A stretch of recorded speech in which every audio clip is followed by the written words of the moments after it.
brought this on to be addressed by the legislature back in the 2009 session. I think if you look at the existing code section, you can see very quickly, as Representative Chandler saw, there's some real weaknesses in our code. And what I want to do, Mr. Chairman, if I could, just broadly speak kind of to the public policy objectives in 1006, and then walk through the details as it pleases the chair and the committee. Broadly, the question deals not just with people in a school setting, teachers and students. It deals with people in jail settings, in a probation setting, and so forth. That code section tracks down from counseling, probation, jail, police, custody, as well as schools. This doesn't seek to address, it comes from the issue we see that arises in schools, that recognizes more broadly across the code section that as the code is crafted today, there's a very narrow, or comparatively narrow set of circumstances in which somebody can be prosecuted. Under current code, if somebody does not have supervisory or disciplinary responsibility, that's been fleshed out in case law by our Court of Appeals in a number of cases. It's still not completely defined, but it's taking on definition as we go through a number of cases. If somebody does not have supervisory or disciplinary responsibility, they're completely exempt from any prosecution under this code section. That's something folks don't realize and I'll walk through as we look at the construction of this code section. If those elements aren't satisfied with respect to someone's relationship, doesn't matter what their job is, none of that really matters. If they don't have supervisory or disciplinary responsibility, they are exempt from any prosecution. So we recognize, this is one of the things that Representative Chandler and some other co-sponsors brought last year, is the narrowing effect of that leaves a whole series of people we'll talk about the school context for purpose of discussion today, completely not subject to prosecution.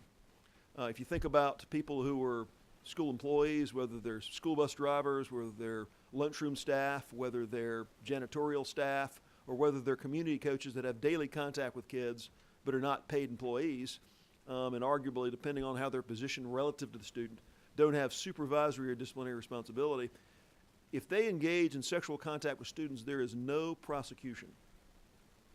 There's no prosecution whatsoever. And that's one of the issues that Representative Chandler brought in her bill is that when parents drop their kids off, whether they're younger or older, 16, 17, 18-year-olds are really what this bill deals with in a high school setting.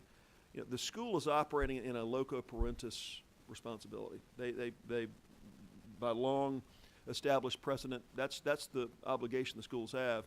And Representative Chandler's, one of her first premises in bringing her bill, which is, I think, embraced and expanded upon candidly in 1006, is the recognition that any adult in that setting ought to be looking after the kid's best interest. And just because they don't have clear, direct supervisory or disciplinary responsibility for that child, or the 16, 17, 18-year-old, there still should be a criminal prohibition from having sexual contact with that student. So premised in this bill, what we're looking to do in 1006 is recognizing the existing code has a very clear element of supervisory or disciplinary responsibility for which any sexual contact, be it a touch or be it intercourse, is a 1 to 25 felony with automatic sex offender registration. That's the existing code. So you have the universe of adults in a school, you have a subset of those, maybe it's 40 to 50% of the adults in the school, maybe 60%, but it's a subset. Any contact whatsoever, whether it's touching the buttocks or whether it's oral sex, intercourse, all's treated the same with a 1 to 25 felony.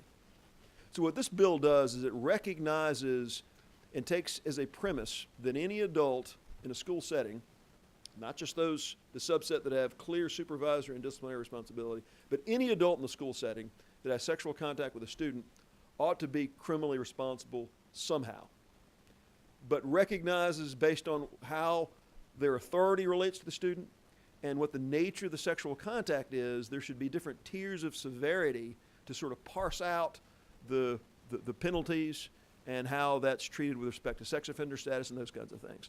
So what this bill seeks to do is throw the umbrella as broad as any employee or agent of the school, but in doing that, recognizing there's a big difference between having sexual intercourse with a student and touching the thigh or the buttocks of a student. All of that will be criminalized, but will create different tiers of criminality consistent with what we would see in other parts of our code and consistent with what we think is fair and just in the bigger picture. So that's the overall arch of 1006, is to create a broader set, so anybody who's in a school setting, or any employee, for example, of a police department, anybody, not just those with control over inmates, but anybody would be criminalized by having any sexual contact, but creating tiers based on severity, Mr. Chairman. That's what this bill does as its sort of initial charge. From there, I'm glad to walk through the details of the bill, but just on that premise, I wanted to make sure we were clear on what this bill is seeking to do. Okay. I'm working off of LC version 29795 ERS. Is that what members have? We have 8023 ERS. 80. Oh, I'm sorry. I got you. There's just. Okay. Let me work off that one then. There's been a very, very minor change to that. Thank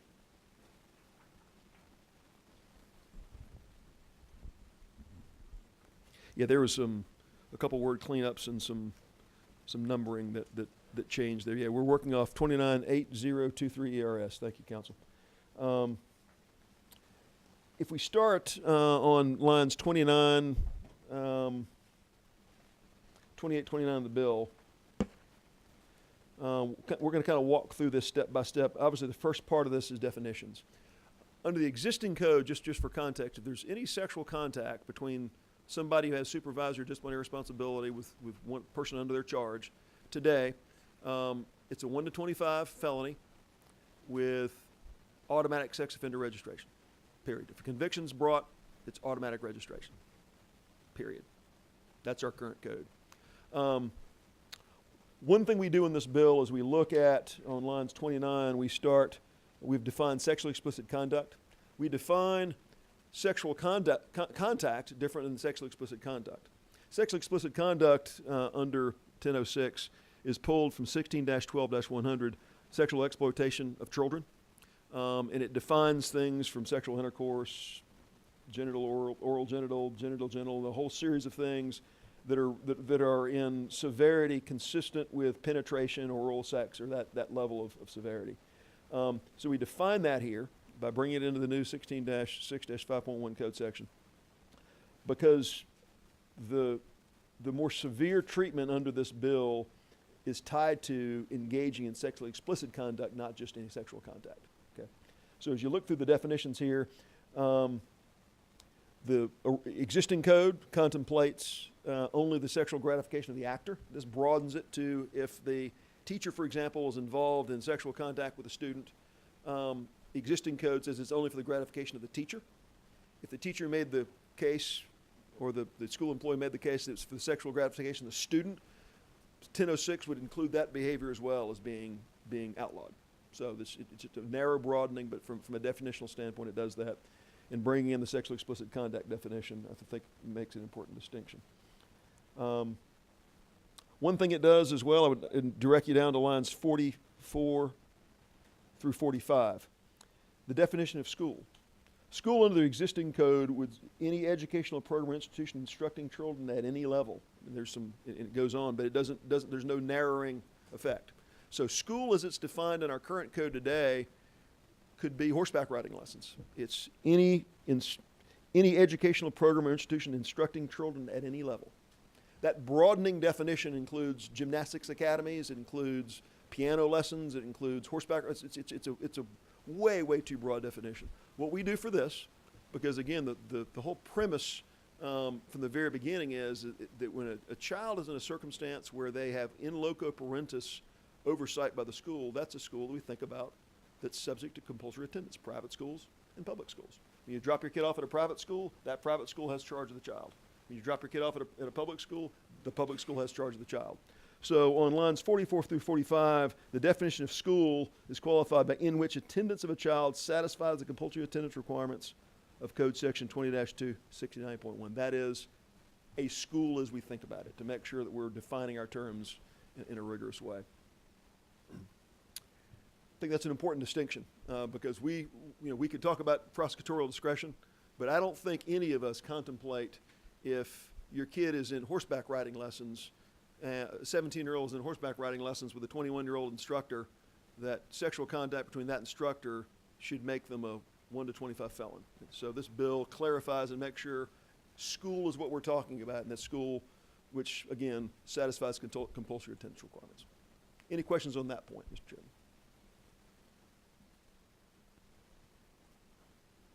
Ms. Gonzalez. Just a quick question, and this is just my curiosity. Sure. Why did they strike out pre-kindergarten? Okay. The question, as we got into this, anything below age 15 is child molestation. It's a 25 to 50 felony. The definition of compulsory attendance deals with really only grades, a public school. Pre-K came to me with a request to change the definition to put in or managed by decal and so forth. And I thought, just to simplify the definition, strike pre-K out of this, because you're talking about child molestation anyway. You're in the 25 to 50 range. So a kid that age really isn't affected by this. This really just affects 16, 17, and 18-year-olds. So that's just to simplify the definition. Thank you. Yeah. Because decal doesn't have compulsory attendance requirements. That's a voluntary program. Thank you. Okay, moving forward, Mr. Chairman. On line 46 of the bill, this is what I was alluding to before. Under existing code, a person who has supervisory or disciplinary authority over an individual commits sexual assault when that person. So that element of supervisory or disciplinary authority limits everything in the entire bill. So if you think how the existing bill, everything in the existing statute is limited by that qualifier. So if you don't meet that definition, everything you read in the entire 16-6-5.1 statute, you're exempt from. That's to me, is a huge miss, and it leaves, I would argue, a very broad opening for people who are engaged in, whether it's in a public safety setting or a school setting. People that do not have supervisory disciplinary responsibility but are employees in that setting are completely exempt from any criminal responsibility under this. That's why in the bill here, you look on 46, we strike who has supervisory or disciplinary authority over another individual. In doing that, the universe of people we talk to is essentially going to be any employee or agent as it's defined in these different paragraphs below. So from the very beginning, it throws the net broad and narrows down as we talk about situational specific circumstances. The existing statute creates a narrowing effect at the neck, if you will, exempting whole categories of people from any treatment under this bill. So if you study the current code section, we eliminated that limiting effect at the very top of the bill, if you will, and we created the classes through the bill to make sure it applies appropriately for every different setting. Okay? That's why, the 46, that stricken language is an essential part of accomplishing the goals we're trying to accomplish here. Ms. Ballinger. I just wanted some clarification while we were going through that with the author. So, the whole idea behind, is my understanding, was that the idea that the person was a principal, was a teacher, that person could not say no. Right. That person, that there was just kind of there was such an inherent influence on that individual, on the student, that consent. So we're wanting to take that away, correct? No, I mean, we're not. is that your intent, to take that away? No, what we're trying to do is you'll see as we go through the bill, is eliminate that as an entry-level criteria. And we apply that in the severity down below. That element's going to be very important down below. But as we tier the way we treat this through the penalty side, if they're in supervisory or disciplinary responsibility, their penalties and the way they're treated with respect to a whole series of things is going to be a heightened level. It's going to be a heightened standard. But if we leave it here, everyone else is just cut completely out of the statute. So we will deal with that down below. We're making a very broad policy departure from the original kind of idea of consent, not consent. Well, correct? Let me ask this question: is it a broad policy departure to perhaps, depending on your perspective? The premise in all this is that people in a school setting, anybody, ought not be able to legally touch a kid. That's the premise going in. No, there may be differing opinions on that. But to make it illegal for anybody in a school setting to touch a kid, the first thing we have to do is remove that supervisory disciplinary element. But I mean, excuse me, and I don't mean to interrupt, but we have decided kind of as a state of the age of consent. So we've decided that we are talking about wholly consensual acts. We are talking about, and there is no provision like if I graduate from high school and I keep doing the same thing with my boyfriend that I was doing before, but I graduate and I come back and I'm helping with a cheer squad, I'm facing a criminal charge for doing the exact same thing. We're going to get to those circumstances. As you've heard me say before over the years, we always want to explore kind of the boundary conditions on our statutes. So I just wanted clarification that we are kind of departing from that and kind of broadening that universe, as you say. Yes, one of the premises of this effort in the last couple of years was, should we or should we not allow people who do not have responsibility over kids, direct responsibility, to touch kids with impunity. So as I said from the very beginning, this bill will create a crime for people who are... I mean, for me, it comes down to we believe the child has the right to consent. Well, that is inherently, if the gentleman won't mind, I mean, that's inherently part of the issue, because is it truly consent when you've got an individual in a school setting? Is it truly consent? Is it coercion? What is the scenario? And I think, and I'm not persuading or dissuading on the gentleman's bill, but I mean, we're starting on with the supervisory authority is at very narrowing conditions. There are a lot of people who get a get out of jail free card, and you only have to do a simple Google search and you'll find plenty of examples of that where our constituents collectively, I don't care where you're from, are not happy about. Then the question becomes, okay, we go ahead and take away the supervisory authority. How wide is that net? And I think what the gentleman is going to get to in a minute, if I'm correct, is that as we go down in terms of identifying who those people are, what they do, what their relationship is, I scanned down and I saw the relationship of a psychotherapist, for instance, as being a differing degree of the crime for obvious reasons. That's when you relate back to your potential coercion, duress, where you have a manipulation. I sense the gentleman is going to get into that, but I see where he's going in terms of, yes, we're taking away that, the qualifier of supervisory authority because, again, read the newspapers. But then the question is, all right, should we have just this broad authority, just this broad net, and is that net too big? And I think there's a good argument, and that's, I think, was where the lady's coming from, is that it potentially is too big. I think where he's getting to is, what is the role? What is the role of that individual? What is the relationship to the child in that environment? And then what degree of punishment / enforcement should there be according to that role? Is that an accurate statement, Chairman Setzler? Mr. Chairman, you said it quite well. Thank you. Okay. I mean, what I would ask, I think, for all of us, in order to make sure we strike a right balance is, let's see what those roles are in the bill. And does the, not to be cliche, but does the punishment fit the crime in terms of that individual's relationship And with is the there student? even a crime? Well, that's a fair question. That goes to the issue of, well, in that environment and that individual's conduct, I mean, you're talking about the 23-year-old potentially and the 18-year-old, right? Then we're talking about the 17-year-old and the school, psychotherapist, for instance. Those are two very different fact scenarios, and how are those treated under the bill? We're going to find out. Over to you, Chairman Setzler. We'll be back after this commercial break. Thank you, Mr. Chairman. And to not hold folks in suspense, I mean, broadly, where we're going with this is to create a circumstance where if people have supervisory or disciplinary responsibility, I'll kind of spring the punchline here, then we'll talk for the details.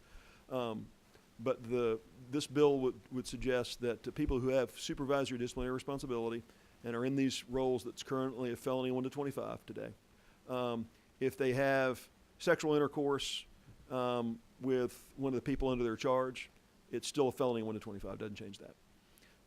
But if their sexual contact touches, then it would be a felony 1 to 5. And then for people who do not have supervisory or disciplinary responsibility,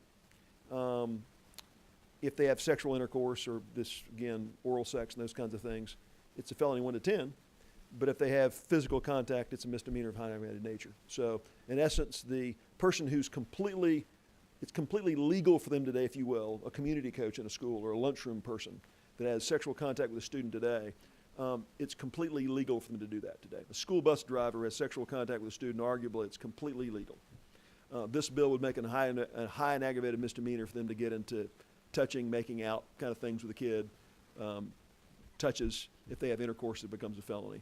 But that's really the structure here. So what is now covered under supervisory disciplinary responsibility becomes, it stays 1 to 25 felony for sexual intercourse. It's a 1 to 5 for just a touch. And people who are completely not subject to any criminal prosecution today would be a 1 to 10 felony for intercourse and would be a high and aggravated misdemeanor, consistent with sexual battery for a touch. That's where we're going through this bill as we step through. Let's walk through the degrees then. Thank you, Mr. Chairman. As we were referring to on lines 44 through 46, what we do here, beginning on line 47, so that we can create these two different offenses, there's a first degree and there's a second degree. And as the statute's constructed, we'll take second degree first. That's just how the flow is from council. Second degree being simply a touch, okay? And sexual contact is, as defined up top before we move on, any contact involving the intimate parts of either person for the purpose of sexual gratification of either person. So it is a touch. Also, just so you know, parenthetically, let me say, this is also going to be a lesser included offense because sexual contact is broader and includes all the circumstances of sexually explicit conduct. So from the standpoint of judicial economy and the ability to kind of move these cases, these are also very difficult cases to prove sometimes. So to create a circumstance where a prosecutor is wanting to bring a case of perhaps sexually explicit conduct, but's not sure they can get the conviction, we've created a lesser included offense if someone should plead to it for sexual conduct. So there's now it gives prosecutors some options with a lesser included in this if necessary without touching any issues of principle of laity. So we'll talk through that as we go. But what we're again, starting on line 47, this is the second degree. This is only for things that relate to sexually explicit conduct. Again, in a school setting, is a teacher, principal, assistant principal, or other employee or agent. Okay, employee or agent is the broadening impact here. You know, we could have just lined through principal if we wanted to and said any employee or agent, but we left it there just for clarity. But any employee or agent means any employee of the school or agent of the school. And as you kind of unpack what agency is, as we study the issue, what agency does for us and what it does not do for us is it takes on the community coach who's given an electronic key card to the building, is given uniforms, is acting as a coach, driving the buses, has authority over kids in a say a football or a band or a cheerleading setting, but it's not an employee of the school. Who's not included in that is someone who's simply a volunteer. You know, the band dad who pushes the xylophone out on the field for the Friday night halftime performance is a volunteer. They are not an agent of the school. So agency is a clearly defined thing for us. We all know there's some gray areas, who is, who isn't. But the agency definition was chosen specifically for somebody who is acting with the authority of the school and is granted that authority, but is outside just an employee who's being paid for their services. So as we broaden the definition, we'll see some of the limiting effects as we go down through the bill. You'll see the marriage piece. We'll take the marriage condition down below. We put that down with other qualifying factors in what we thought was a more appropriate place. Moving on to page 3 of the bill. What you see down really through line 78 is just maintaining the existing code. We're not touching the existing code. We did add counselor of psychotherapy. You know, practitioner could be construed as being more of a physician. Counselor is a definition we felt was important as well. But we really leave all those other subsections untouched of this bill. On line 79, subsection E is where we really get into the sentencing provisions. Again, it maintains the existing language that consent of the victim shall not be a defense to the prosecution of sexual assault, in this case, of the second degree. So to the lady's point earlier, we are saying that even in the context of somebody who does not have supervisory or disciplinary authority over a student, that if they're a lunchroom worker or a community coach, their consent's not a defense to the underlying charge here. So there's no, it is, consent will not be a defense under any circumstances in a school, jail at all. That, we don't create consent as a defense to prosecution at all. What consent will do in a couple cases, it may keep people from being registered on the sex offender registry, and it can be considered as an element for sentencing, as a mitigating factor. If you can demonstrate consent of a student, in this case, that may be considered by the court from a sentencing perspective. Doesn't require them to do that, but can be presented as a mitigating factor on the sentencing side, and as we'll talk through down below, in a very, very narrow circumstance that could keep someone from being a sex offender. So as we step down through, such conduct shall not be prohibited. Here's where we put the marriage exception in 81 and 82. And again, you say 83 through 85. Again, we're talking about in the context of just sexual contact. This is not intercourse. But in a second or subsequent offense, the actor shall be subject to 17-10-6.2. That's sex offender registry. So what this does is, if a teacher in a school or an employee in a school touches a student, touches their bottom, touches their thigh, whatever, sexual contact, first offense, they don't go in the sex offender registry. Okay? What's that? Okay.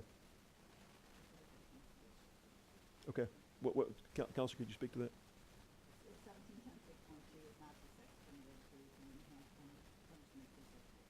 Okay. We'll need to clean that. You're all set. Okay. The other sections fix that for me. Okay, gotcha. If that constitutes an upward departure in sentencing, what is that upward departure, the enhancement? Do you recall?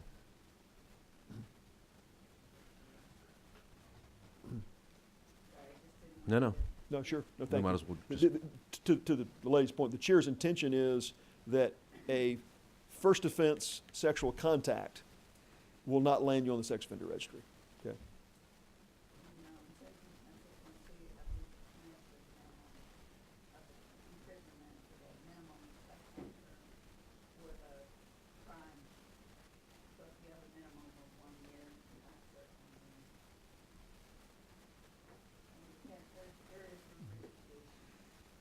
so if it's arranged, let's say 1 to 10, just hypothetically, the judge gives them 5, they're going to do 5.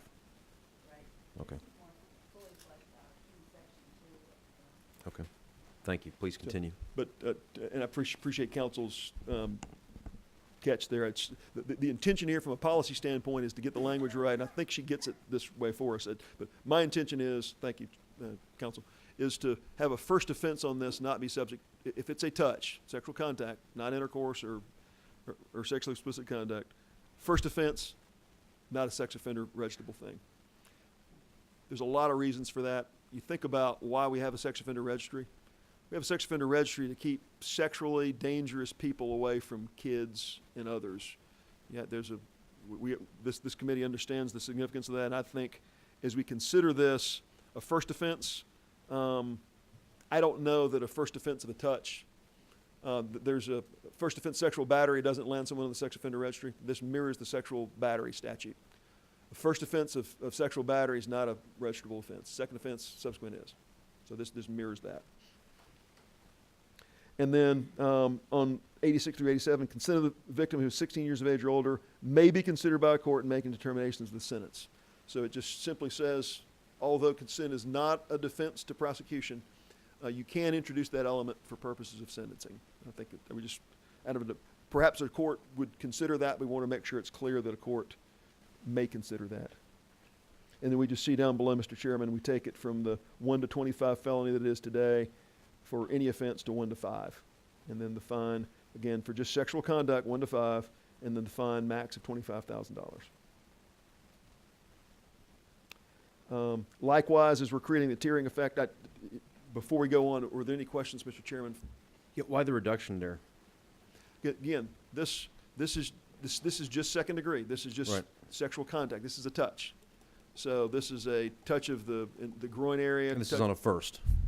This is on a first of sexual assault in that situation. Well, again, no, this is the offense of sexual assault, the second degree, which is just contact. Just the touch. Just contact, yeah.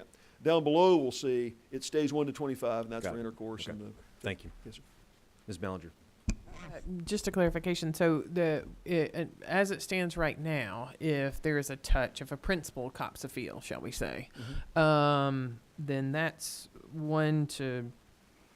I'm sorry. That's 1 to 25 right now. Today, a principal touches, feels the student 1 to 25. 1 to yes. 25. So we're reducing that to 1 to 5. Increasing 1 to 5. That's correct. Okay. Because if it- down below, if there's a more severe intercourse or something like that, that's going to be 1 to 25.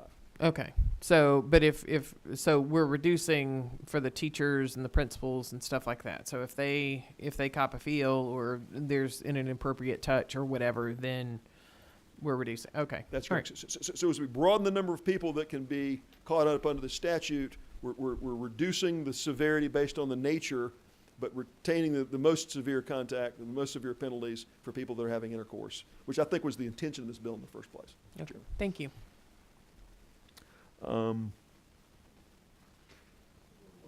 As we go down, Mr. Chairman, again, if you jump down to the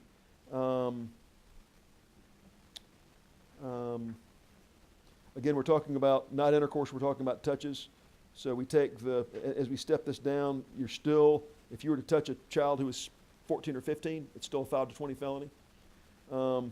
The 25 to 50 is maintained for intercourse or sexually explicit contact. That's going to be down below, Mr. Chairman. To the question earlier, lines 101 to 104, I would like to direct members to the lady's question. If at the time of the offense, the person did not have supervisory or disciplinary authority of the victim, sexual assault of the second degree shall be a misdemeanor of a high and aggravated nature. This is the circumstance where people who are completely not breaking the law today in having sexual contact with students, we now make their sexual contact a misdemeanor of a high and aggravated nature. In essence, we're saying even if the student were to consent or not, it's a high and aggravated misdemeanor if you have sexual contact with a student if you're an employee or agent of a school. This is the broadening effect. Now, we're going to find down below if you have sex with a student, and it's completely legal today, it's now, under this bill, it's now going to be a 1 to 10 felony. So we're creating a felony for somebody who's a school bus driver, lunchroom lady, community coach if they have intercourse with a student. But if they just touch a student, it's a misdemeanor of a high and aggravated nature, consistent with the current sexual battery.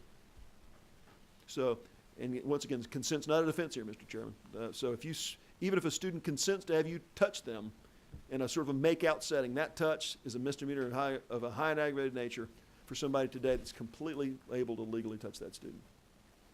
That's the thing I think we wrestle with. People don't believe it's legal for a community coach or a lunchroom lady or school bus driver to have sex or touch a kid. It's completely legal today. In fact, we have offenders who are securing counsel, finding out, no, there's this student in my school. If I were to have sex with a student, is it against the law? And their attorneys say, well, I can't advise you to do that, but it's completely legal. And they've said that before. People have said, I secured counsel and found out I'm good to go. And they're having sexual contact with our kids. So we've this gaping hole that exists, we're trying to expand to include that under the statute, and that's what this does. So that which is completely legal today in terms of a touch would be a sexual battery, in essence, under this bill. And that goes to the lady's question, what is the right balance there? It's my presumption in this bill that touch ought to be a sexual battery. If you're an employer or agent in the school, you ought not be touching kids. Any questions before we move on, Mr. Chairman? Ms. Price. Thank you, Mr. Chairman. My apologies, I was elsewhere. Have we defined or limited such actions as hugging, patting on the back, nice little tap on the rear end, what have you? I mean, are people now so restrained that they have to, avoid an opportunity to comfort a child, for instance? Yeah. We don't change the definition of sexual contact. If you look on lines 26 through 28 of the bill, we talk about the strike on 26 dealing with married persons. We deal with married persons down in a different part of the bill, so we just for cleanup. Sexual contact means any contact involving the intimate parts of either person. I guess For the when you were referring repeatedly to touch, where's that defined? Okay, or yeah. what- Intimate parts is defined in another code section. It refers to the inner thigh, buttocks, or breast or groin area. Actually, it's breast of a woman or groin area. So a hug is not indicated anywhere? That doesn't change at all. Thank you. Vice Chair. Thank you, Mr. Chairman. Chairman Setzler, lines 96 through 100. I think I understand this, but what does this tell me? I get it. The victim is between the ages of 14 and 16, and the actor would be at most 18. So what if the actor is 18 and the victim is 17? What is that? Yeah.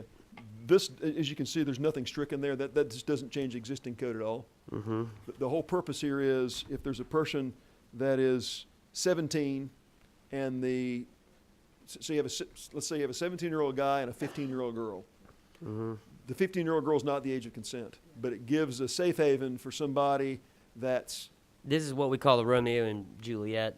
Is that right? That's correct. And so, I get it. I know this is existing law, but in that scenario of an 18-year-old who graduated and was back as a community coach, first year college or whatever, and is volunteering as high school, his girlfriend was 17. What does that help me understand current law? Yeah. What is that? Does that mean there would be that would not be against the law? I appreciate your question. That's actually something I took up in the original version, Mm-hmm. original sub of the bill as I was drafting this. I staffed it around. Prosecuting Attorney's Council brought back to me a concern. I was thinking about going up to age 21. So if someone's 20.9 years of age, but less than, you know, to kind of give them a sort of a misdemeanor treatment. The concern from PAC was that creates a sort of an incongruity with the child molestation statutes that's different, that maybe in a school setting we could be less severe than we would be outside of school. So I just left it alone. I didn't touch this piece.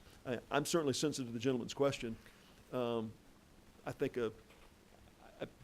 this falls in the category of Ed Setzler's personal opinion. I think a 19-year-old employee who works on landscaping who's involved in sexual contact with a 17-year-old, that seems a whole lot less severe than most of the circumstances we see. But out of an abundance of caution, as in working with PAC, I just decided to leave this alone so it doesn't create an incongruity with our existing child molestation Romeo and Juliet.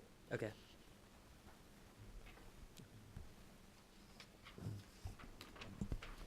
Lines 106 down through 136, it all shows up as new language, but it's a simple repeat of lines 48 through 70. It just copies and pastes it again. Again, as we created a new first degree and second degree, this just repeats that language of all these existing code sections. In fact, if you look at the bill, I don't change anything about a jail, probation environment. That's not changed in this bill at all in terms of how it's constructed. So lines 106 through 136 are just repeats of those. But getting down to 137, this is where we really kick in with the sentencing side on sexual assault of the first degree, where consent is not a defense. So if there's a person that's within a school setting, whether they're in a jail setting, whether they're in a probation setting, now any employee who has sexual contact with a probationer, a prisoner, or in this school case, a student, that is engaged in sexually explicit conduct is going to be guilty of this of a first degree. There's no consent's not a defense, just under the existing structure. But again, we tier down the penalties based on the circumstances. Again, 139 through 140, that's the marriage exception. You know, one of the settings we talk about here, it seems absurd to think about teachers married to students, but because we're talking about a hospital setting here as well, you know, if there was somebody in a hospital, they were a patient, and their spouse worked in the hospital, we just mirror this marriage exemption. It exists today in the code, and we just keep it throughout this entire code section. We just reposition where it's located in this bill. Okay, so in the context of the 1 to 25 felony for sexual contact, the only exception we create here, and this is I think an important part of this bill, and this is a policy question for this committee. You think about the circumstances in which we create and for which sex offender registration is intended. Sex offender registration is intended for somebody who is a proven sexual deviant. They've been involved in sexually dangerous or deviant behavior such that we want to have sheriffs and law enforcement oversight of them. They can't live within certain distances of schools. They even have limitations in their ability to spend time, privately with kids. What this does is it creates an exception. I work with some of the PAC and some others to try to craft was, and I'm not, this is my policy, I'm not saying someone else's, but for example, if a teacher's engaged or a staff member's engaged in intercourse with a student, consent's not a defense. They're going to get prosecuted as a 1 to 25 or 1 to 10 felony.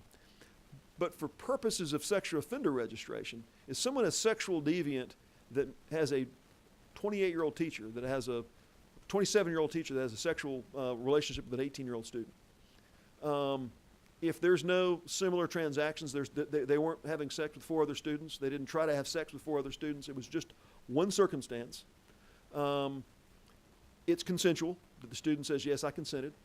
I'm sorry, consent doesn't get you off the crime. You're still going to do a 1 to 25 felony. But for purposes of sex offender registration, is it sexually deviant behavior for a 27-year-old or a 28-year-old or a 30-year-old to have sexual contact with an 18-year-old student? And what this does, it creates a very narrow circumstance where if there's consent, no similar transactions, or no other attempts on a first offense, the person wouldn't be subject to sex offender registration for this, what in essence is intercourse.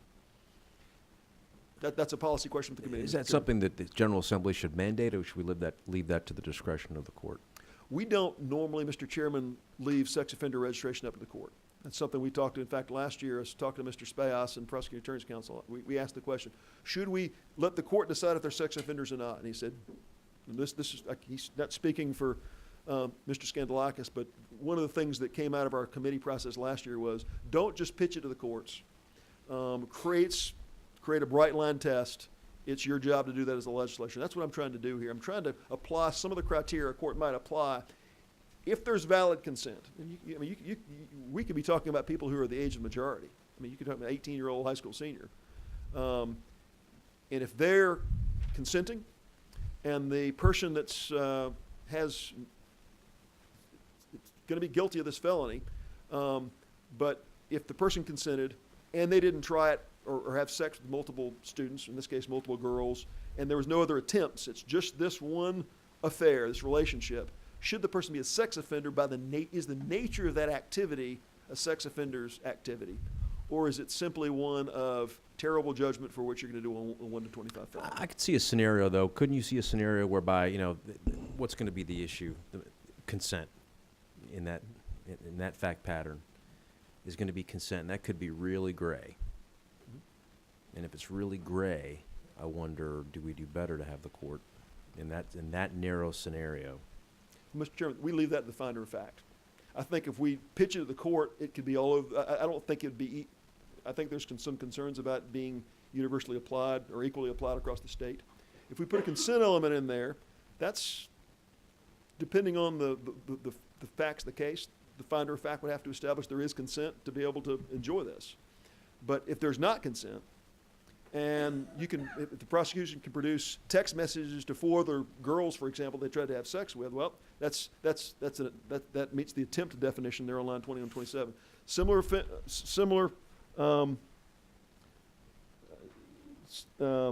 offense or attempt, either of those circumstances, if they had sex with 2 girls or had sex with 1 and tried to have sex with 1 or 2 others, then it doesn't allow them to avail themselves of this. And this is only for purposes of sex offender registration.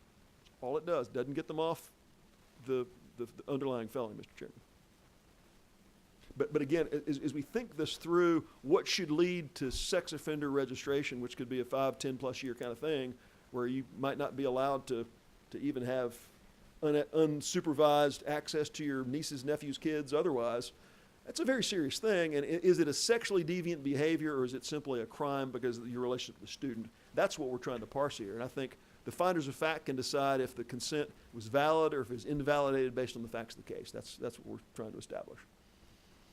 Part of the basis of the sex offender registry, and we've gone through, I've been here long enough to have seen, to come, I don't know if I'd say full circle on it from a personal standpoint, but I've seen the body go nearly full circle on it when we originally passed that package way back when. I think there was a good argument that we went too far.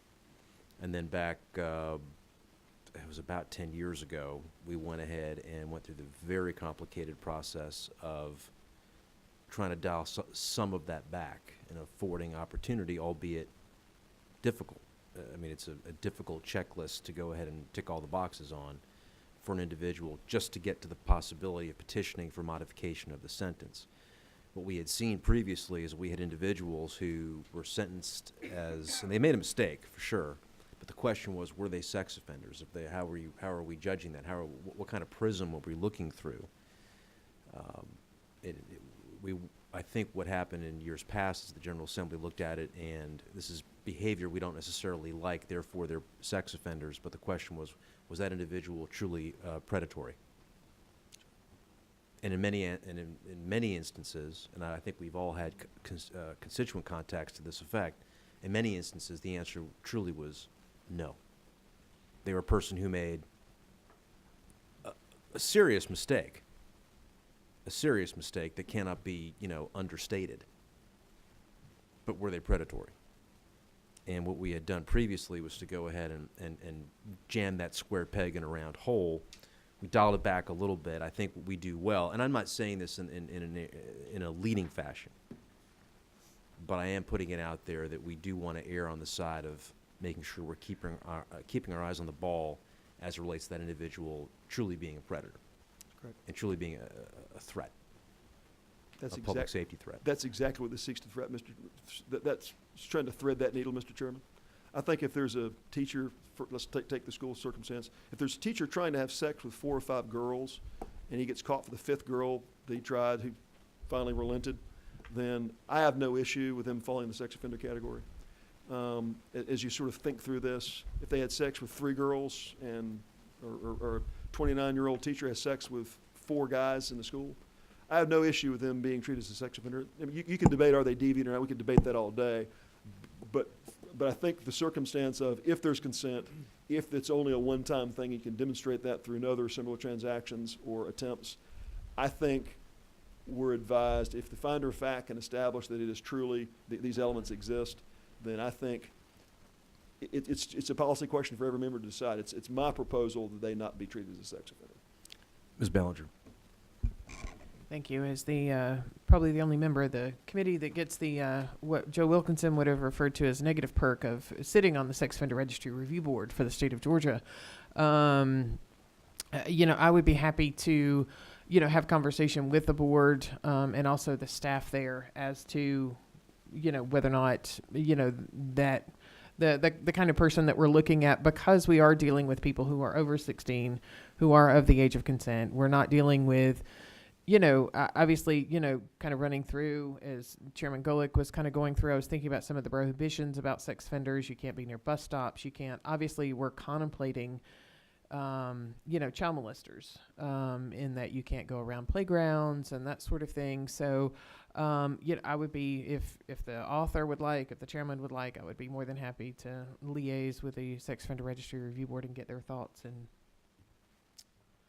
on that particular provision. I mean, I'm not going to persuade or dissuade on that, frankly. I think it's, I just think that on that narrow issue of that sort of one-time, mistake, one-time bad decision, and I don't want to understate it by just labeling it that. There's a level of very seriousness that goes along with it. But the question is, are we striking that balance there? And again, I'm not editorializing that we are or we aren't, but I think we do better when we go ahead and just have that historical context. And I think I know where the gentleman is intending to go. And I think this legislature would remind people, both from a sentencing standpoint and from a deterrent standpoint, we're putting a 1 to 25 felony behind this Yep. with no consent as a defense. It simply recognizes the separate question, is the person sexually deviant in a way that is dangerous to society, or do they simply need to pay for their crime? Ms. Gonzalez.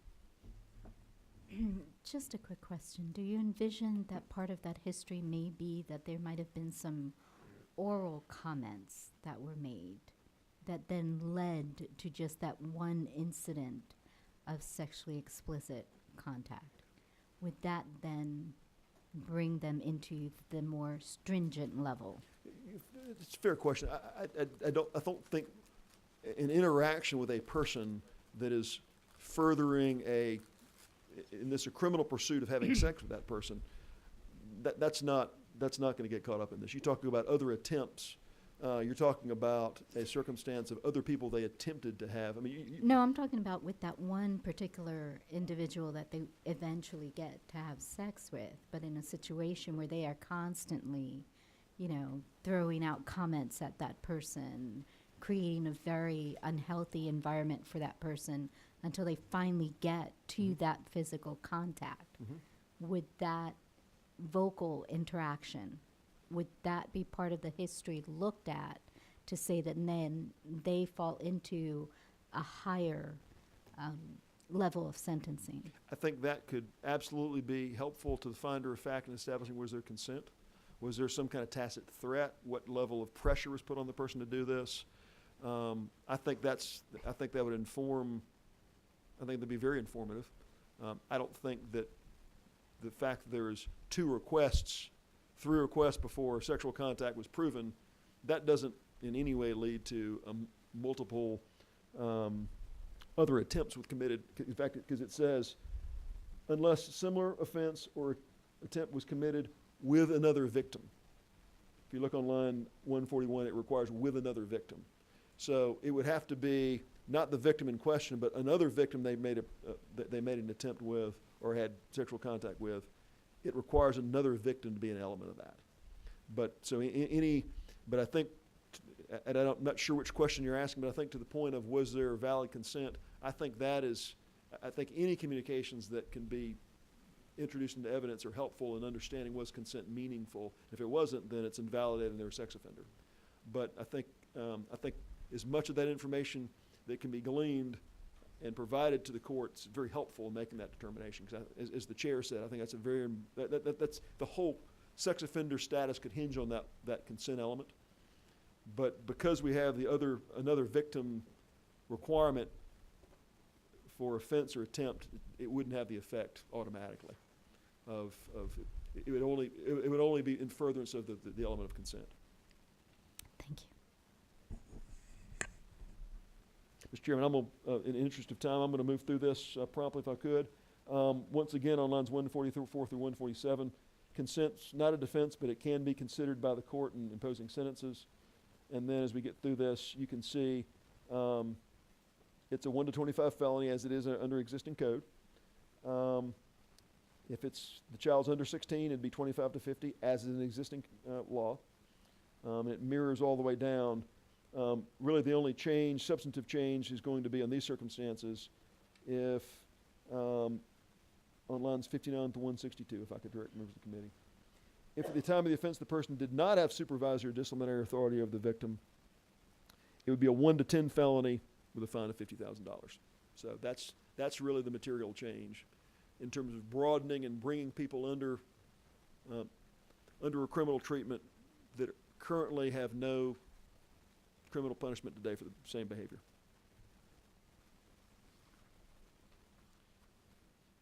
Beyond that, Mr. Chairman, there's language we can speak to with respect to sex offender registry and what is defined as a serious, a dangerous sexual offense. But that's really the bill, Mr. Chairman. Ms. Price. Thank you, Mr. Chairman. And I apologize if you've already discussed this, but was there a reason in line 43 that pre-K was changed to kindergarten? We did discuss that earlier. Yeah, we because we're using the compulsory attendance standard to define a school, a school's not horseback riding lessons or gymnastics class. Compulsory attendance doesn't affect pre-K at all. It's really just the school system. So anyone under the age of 16 is not affected really by this bill, in as much as what we're really dealing with is, in a school setting, 16, 17, 18-year-olds. And we didn't see that change as having any impact. It keeps us from having to talk about under decal, because kids in pre-K are managed through the decal program and not through compulsory attendance. Okay, thank you. Vice Chair. Thank you, Mr. Chairman. This is, I guess, a question maybe for Legislative Council. Lines 141 through 143. It just doesn't read smoothly to me. I don't know if it's the commas or maybe I'm reading it wrong, but unless a similar offense or attempt was committed with another victim, comma, consent of the victim for a first offense, sexual assault in the first degree, comma, the actor shall not be subject. I don't understand that. Am I reading it wrong? I would never question you. I guess I am questioning you, though. Until now. Yeah, Okay. that can be that needs to be cleaned up. And We're wide open structure. to Yeah. rewording. That's just structure. That's fine. Yeah, I will say that the tie-in is on lines 230 to 231, and also on line 168. So, I could see two different panels of the appellate courts looking at that and saying three different things. yeah, it's, I'm frankly unfamiliar with relating a similar transaction in the arena of sentencing. So, and I don't have any,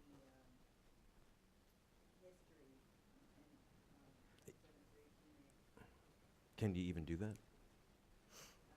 I'm unfamiliar with it having been done in the sentencing arena. I mean, I know I'm familiar with it in the context of it coming into play as an aggravating Mhm. circumstance in the presence of the court, but not Mhm. as a statute.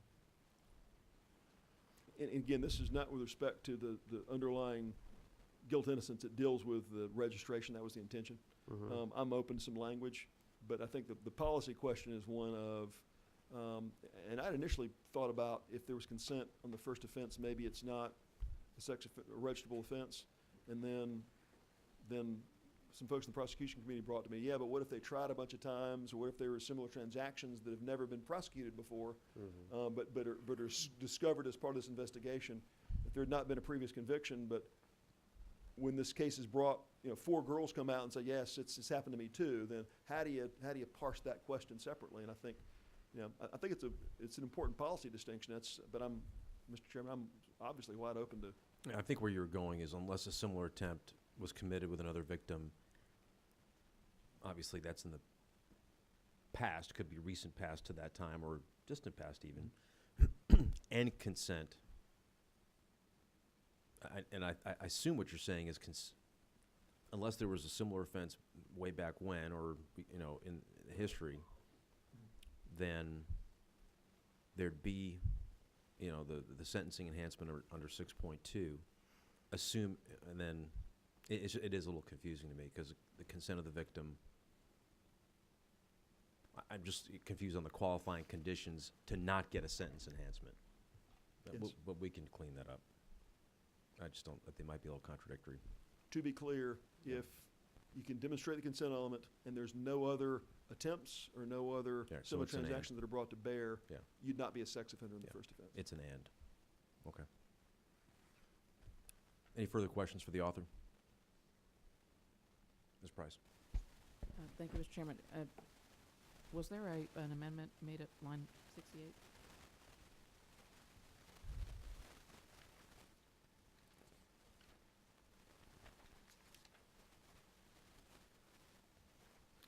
In addition to counselor today?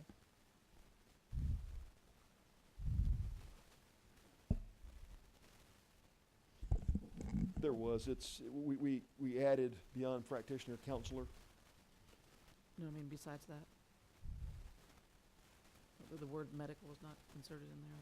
Yeah, we had, an initial draft of this had medical in there, because I initially thought to expand this to medical doctors. I thought, you know what? I'm not going to touch that. That's outside the scope of this. That's handled in other parts of the code.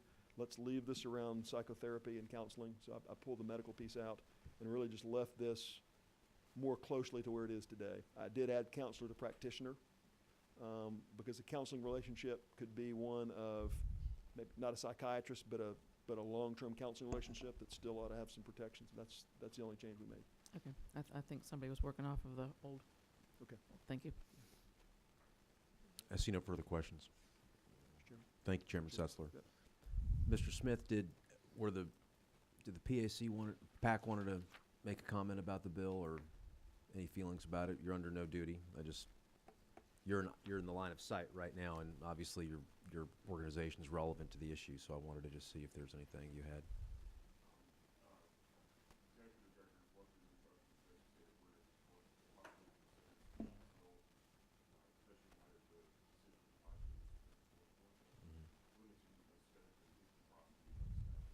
Okay, thank you. Let me call on Marissa Dodson with the Southern Center for Human Rights. Oh, okay. Oh, you did write that, sorry. Mr. Weaver? Sure, come on up.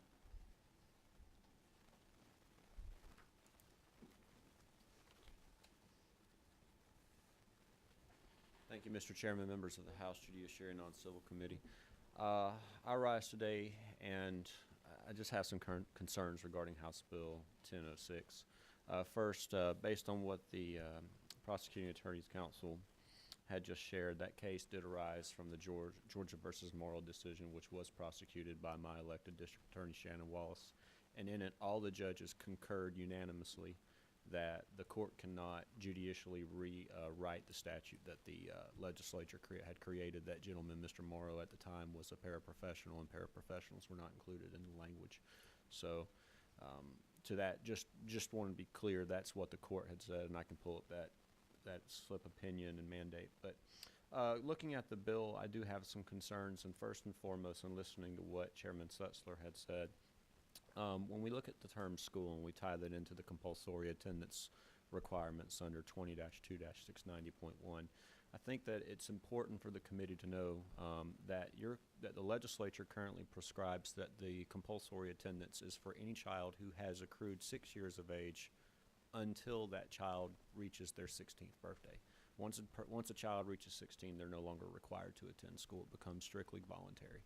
And it just so happens that Georgia's current age of consent starts where compulsory attendance stops. So to the extent that you want to tie the definition of school to fulfillment of compulsory attendance, you're stopping that at 16, right where the age of consent starts. So to the extent that had bearing on the bill, I do think it's an important, noteworthy consideration. Additionally, there was language that Chairman Setzler had said that he spoke about with Legislative Counsel in regards to partitioning off the Romeo and Juliet statute, which you currently have under your child molestation, statutory rape, enticing a child for indecent purposes, exploitation of a child, dissemination of inappropriate material to a child, and also obscene computer contact with a child. And that is the 14 to 18 gap that started from the aggravated assault, or the aggravated sexual battery case several years back. I think that originated with the 17-year-old and the 15-year-old in south of Atlanta, and that's where the legislature took it up at that time.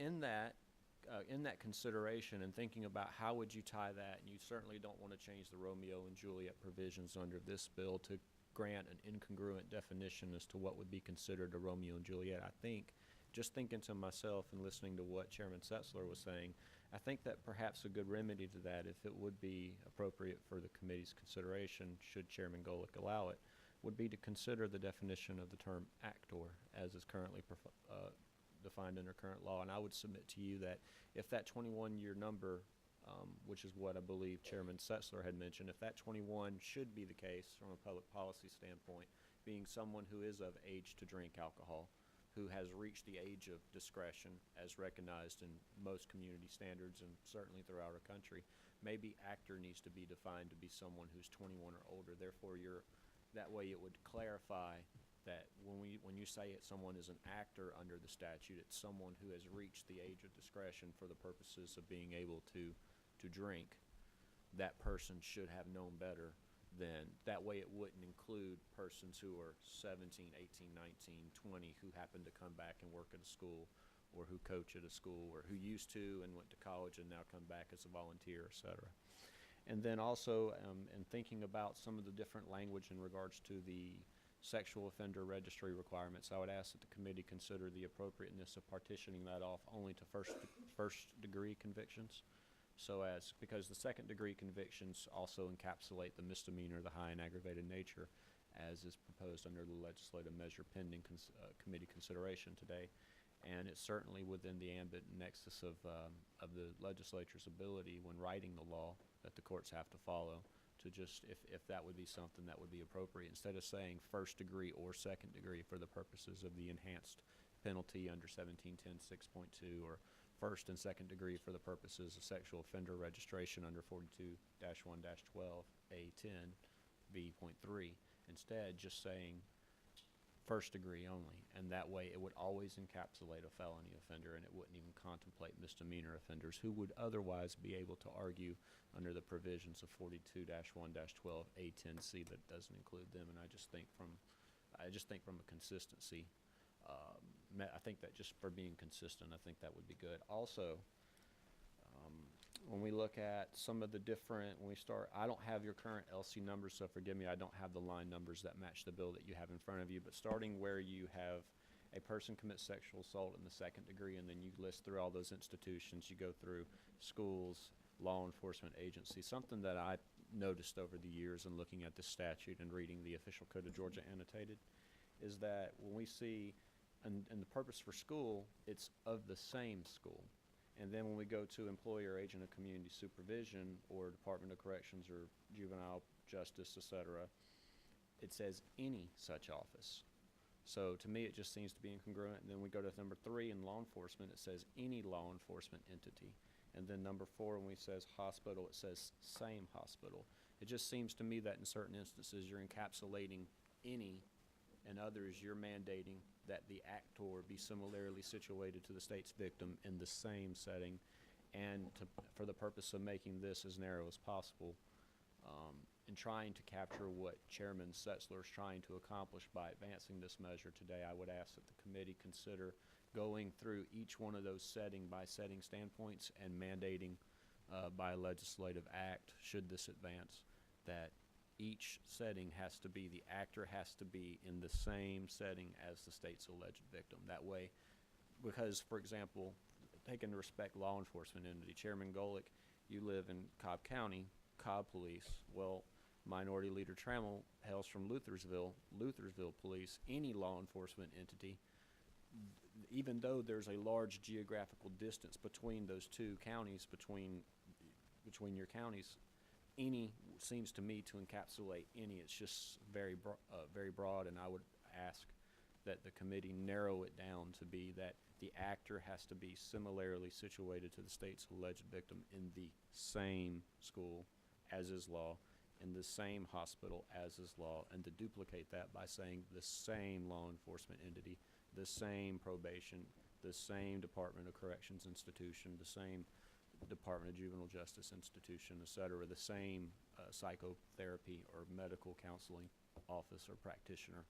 That way it doesn't encapsulate someone who happens to work over here who gets caught up in this for something regarding someone over here, even if there's a large geographical distance between those two settings.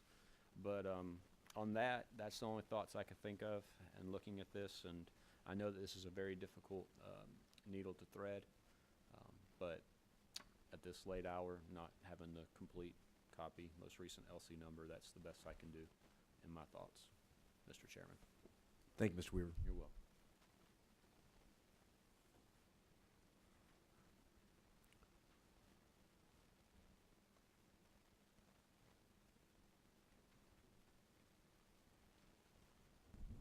Thank you, Mr. Mr. Chair. Thank you, Mr. Chairman. I appreciate Mr. Weaver. I listened to you with great affection and respect. I appreciate your words. The compulsory attendance, I don't take issue in theory with his remarks about compulsory attendance. The reason we use that as a definition is it's a definition of school, that it really doesn't affect 16 versus 17 or age. It's a way of defining what a school is. When people think of school, what do they mean by school? And that's the reason we use that definition. I don't think it has an operative difference in how it's applied. With respect to 21 years of age being a limiting factor for actor, that's a policy question for the committee. And I wish I had thought of that earlier. I don't know that the committee wants to do that. I certainly would be open to discuss with committee members. It would create an exemption for someone 19 or 20. I'm not sure I want to do that either. But to his point of saying this only applies to people 21 years of age or older, if they were a 20-year-old employee of a hospital, do we want to give them a blanket exemption? Maybe we do, maybe we don't.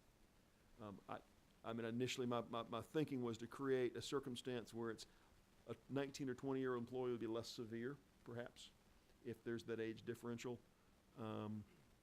But out of simplicity, I wanted to not touch that and just sort of leave in the principle of a lighter touch, not touch the code.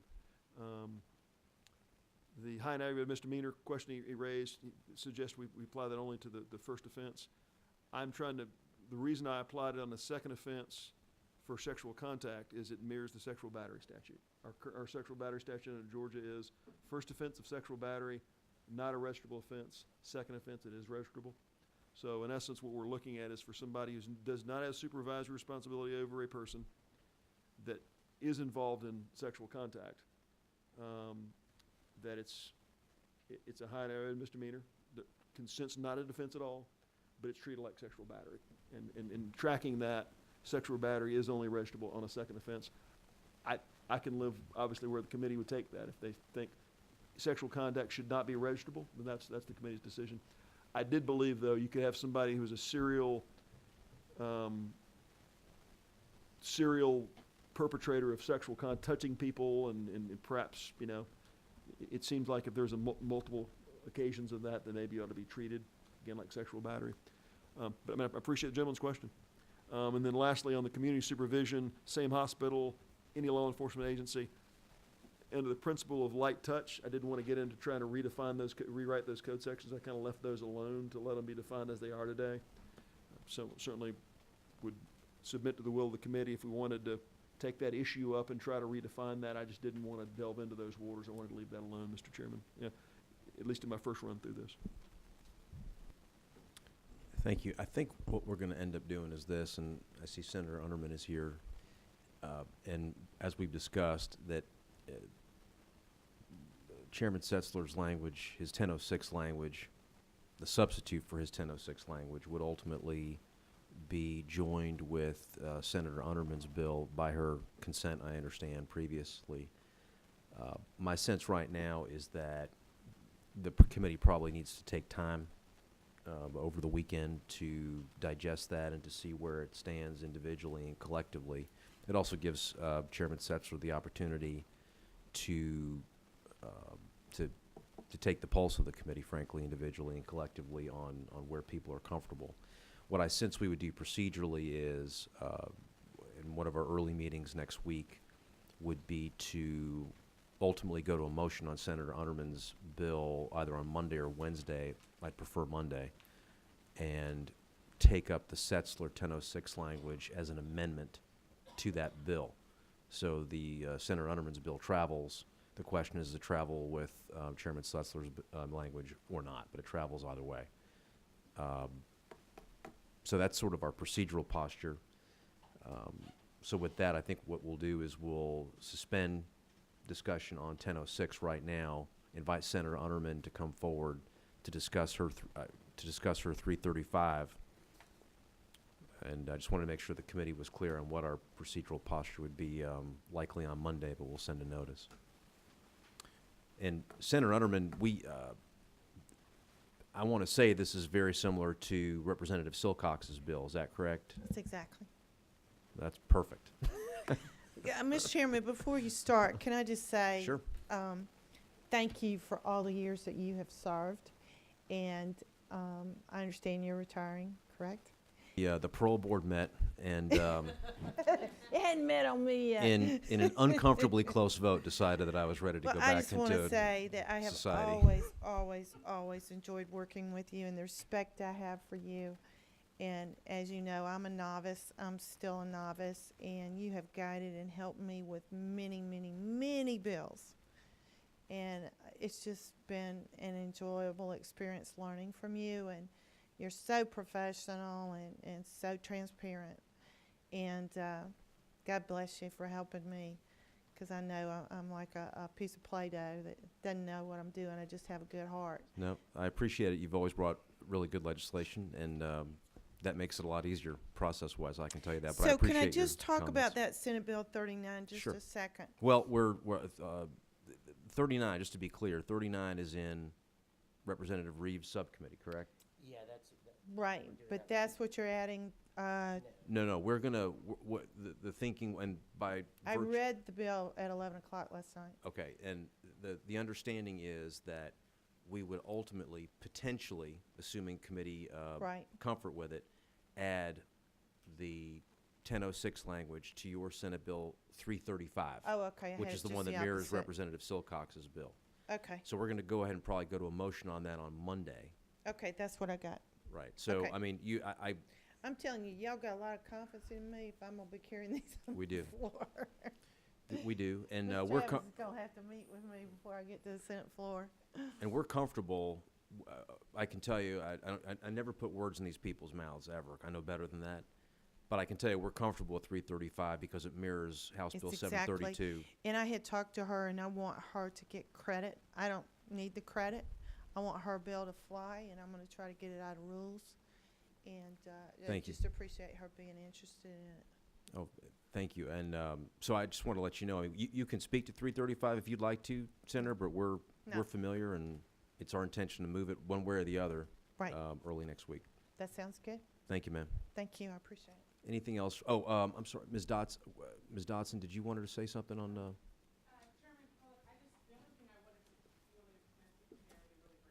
come on up here. That way everyone can hear it.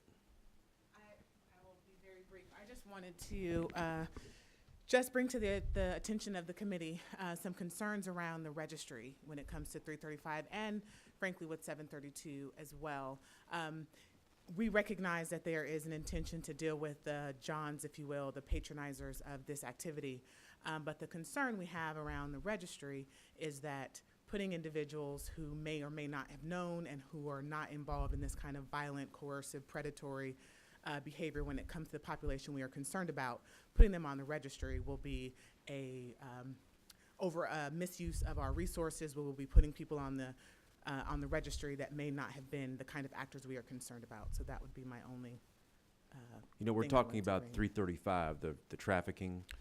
Right, and so what I understand it does would require that the person who is patronizing is now guilty of sexual trafficking, and in the way that the registry works right now, the only time that John gets on the registry is if it's the second time, as I understand it. So this would, in fact, make someone who may or may not have even known about this conduct in terms of the coercive nature or the violent nature, they would put them on the registry, which we think is problematic. Well, I mean, this does go to the trafficking of persons for labor or sexual servitude. This isn't your garden variety prostitution situation, right? I think that's the spirit of it, but I think the concern we have is that the individual who may or may not even know that that's what's been going on, but they are engaged in this kind of conduct with someone who is being involved in sexual servitude without that person, again, the John knowing about that being the way in which that individual got there, they Well, could be forced to register. Well, I mean, and that'll go to the specific facts of that particular case. So that'll be a very fact-specific determination, right? That the prosecutor Whether or not they are, will, right. the prosecutor will pursue that under that statute or not. I mean, depending on Right. those individual facts. Is that a fair statement? That's a fair statement, you're right. Okay.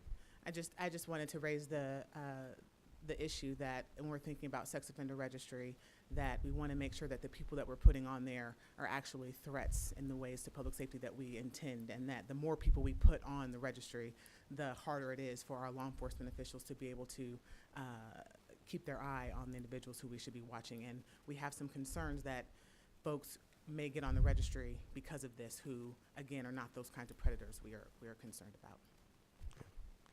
Thank you, Ms. Dodson. Okay, so with that, I think we've sort of spelled out where we are procedurally. There'll be a notice that will go out for the regular Monday meeting, and we'll go from there. Anything else, members of the committee? Seeing none, we're adjourned. Thank you.